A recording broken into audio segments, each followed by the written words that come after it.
So mga tol, matapos po ang mainit na paghaharap ni Canelo Alvarez at Terence Crawford sa kanilang pangalawang presko na naganap noong nakaraang araw, matatandaan mga tol na tinatawanan lang ni Crawford si Canelo Alvarez nang itulak ni Canelo itong si Crawford. Pero matapos niyan, nagbanta si Crawford. Sinabing pagbabayaran umano ni Canelo Alvarez ang ginawa na itong mahinang pagtulak sa kanya. So nagbanta nga din po si Canelo Alvarez kay Terence Crawford sa post ni Canelo Alvarez sa kanyang social media account. Sinabi ni Canelo, "Laugh now, cry later." So tawa daw ng tawa ngayon si Crawford, pero sa laban, iiyak daw ito. Samantala, wala na nga pong sinayang na oras si Canelo Alvarez. Balik ensayo na po siya agad. Sa post po ng ESPN Knockout, makikita na nagsha-shadow boxing si Canelo Alvarez. So ngayong September 30 na po ang kanilang laban ni Terence Crawford at ipapalabas po yan sa Netflix. Sa ngayon, yamado po si Canelo Alvarez sa laban na yan. 62% po ang tsansa na mananalo si Canelo, habang 38% lang po ang tsansa ni Crawford na manalo. Sa ibang balita naman mga tol, pinagdiwang po ng Manny Pacquiao team ang birthday ni Mark Magsayo noong nakaraang araw.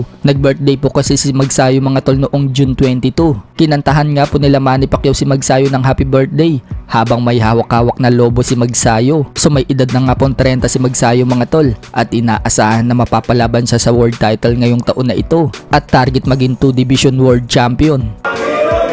Saya pulutan, happy birthday.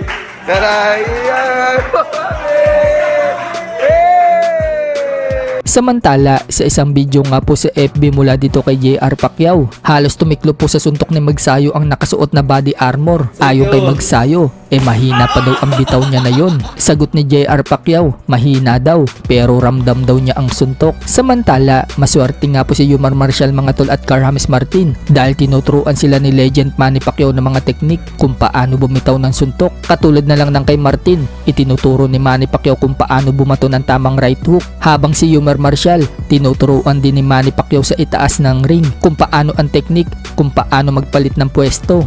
Tuwang-tuwa nga po si Yumar Marcial mga tol sa tuwing may bago siyang natututunan kay Manny Pacquiao.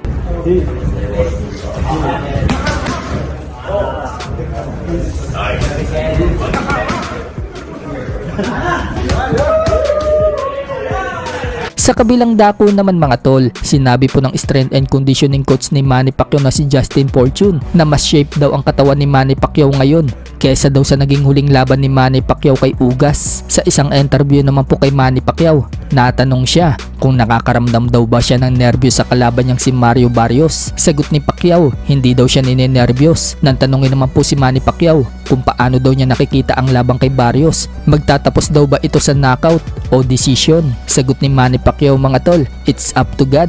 Ibinibigay daw niya ang tiwala sa Diyos. Basta sinasakripisyo daw niya ang sarili niya sa training. So parang bonus na lang mga tol kung man-knockout ni Manny Pacquiao itong si Barrios. Sa ibang banda naman mga tol, isang diwata nga po ang nagpa-picture kay Manny Pacquiao na may dugong Pinay. Ibig sabihin mga tol, half Pilipina itong pan. Noong laban nga daw ni Manny Pacquiao kay Brunner, nandoon din daw siya.